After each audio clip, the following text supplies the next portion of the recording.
Hello, నేను ప్రేరణ రెడ్డి, senior consultant audiologist and speech language pathologist at Harika ENT care hospitals Vanasthalipuram. ఈ రోజు మనం అడ్వాంటేజెస్ ఆఫ్ హియరింగ్ ఎయిడ్స్ గురించి మాట్లాడుకుందాం. ఎప్పుడు మనకు హియరింగ్ లాస్ వచ్చింది అంటే అందరు హియరింగ్ ఎయిడ్స్ వేసుకోవాలి, మీకు హియరింగ్ ఎయిడ్స్ ఇంపార్టెంట్, మీకు అవసరం అని చెప్తుంటాం.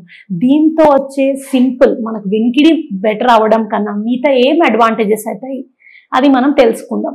నంబర్ 1, కమ్యూనికేషన్ పెరుగుతుంది.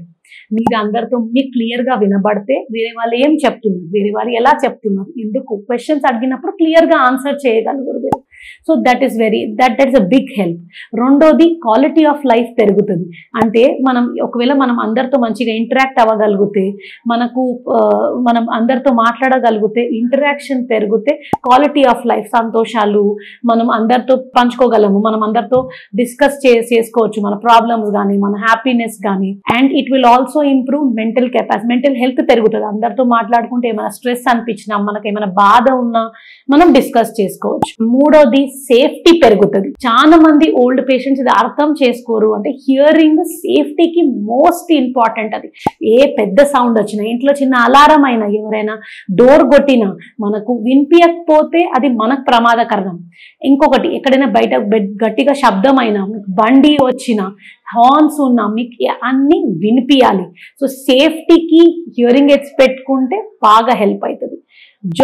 జాబ్లో ఉన్న వాళ్ళకి చాలా మంది యంగ్ పీపుల్కి హియరింగ్ ఎయిడ్ వచ్చేస్తుంది, హియరింగ్ లాస్ వచ్చేస్తుంది. ఎక్కడ స్టిగ్మా, నేను పెట్టుకుంటే వేరే వాళ్ళు ఏమనుకుంటారని చెప్పి జాబ్లో లో పర్ఫార్మెన్స్ చేయడం, వాళ్ళ క్లయింట్స్ని సాటిస్ఫై చేయకపోవడం, వాళ్ళ కలీగ్స్తో సరిగా మంచిగా మాట్లాడకపోవడము, వాళ్ళ బాస్కి సరిగా పర్ఫార్మెన్స్ ఉండకపోవడం. హియరింగ్ ఎయిడ్ ఉంటే ఇవి 3 సాల్వ్ అవుతాయి. మనం కమ్యూనికేషన్ బాగా చేస్తాం, మన జాబ్ మీద ఎఫెక్ట్ ఉండదు. ప్రిజర్వింగ్ రిలేషన్షిప్స్ ప్రిజర్వ్ అవుతాయి. ఒకవేళ ఒక రిలేషన్షిప్ హస్బెండ్ వైఫ్ అయినా కానీ, ఫ్యామిలీ మెంబర్స్ మిగతా సన్ డాటర్ అయినా కానీ, మనం ఒకవేళ కన్వర్స్ చేయకపోతే, మనం కమ్యూనికేట్ చేయకపోతే ఒకలాంటి ఫ్రస్ట్రేషన్ బిల్డప్ అవుతుంది. చాలా మంది ఓల్డ్ పీపుల్కి ఎట్లా ఉంటుంది అంటే, వాళ్ళు నా గురించి మాట్లాడుకుంటున్నారు, ఫ్యామిలీ మెంబర్స్ నా గురించి మాట్లాడుకుంటున్నారు అని ఫీల్ అవుతుంటారు. అది అక్కడ కాదు.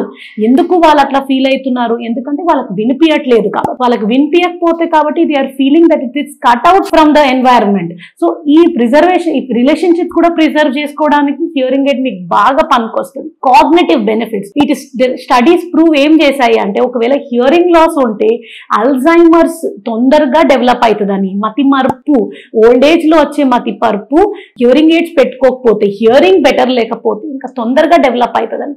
సో మీరు కంటిన్యూస్ గా యాక్టివ్ ఉంటే, మీరు హియరింగ్ ఎయిడ్ పెట్టుకుంటే అందరితో మాట్లాడి మీరు యాక్టివ్గా ఉంటే ఆటోమేటిక్ గా మతిమరుపు కానీ వేరే ప్రాబ్లమ్స్ రాకుండా ఉండడానికి చాలా ఛాన్స్ ఎక్కువ ఉంటుంది. లాస్ట్, ఇప్పుడు హియరింగ్ ఎయిడ్స్ 2024లో చాలా మోడల్స్ అయిపోయినాయి, చాలా రకాలు వచ్చేసినాయి. ప్రతి హియరింగ్ లాస్ కి మేము చేయగలుగుతాం. మీరు కస్టమైజ్ చేసుకోగలుగుతారు యాజ్ అన్ ఆడియాలజిస్ట్ తోటి. సో మీరు ఈ స్టిగ్మాస్ తోటి పెట్టుకోకపోవడం తోటి మాత్రం హియరింగ్ ఎయిడ్స్ యూజ్ చేయడం చేయకండి. హియరింగ్ ఎయిడ్స్ కి జస్ట్ హియరింగ్ కన్నా కూడా చాలా అడ్వాంటేజెస్ ఉన్నాయి. Thank you.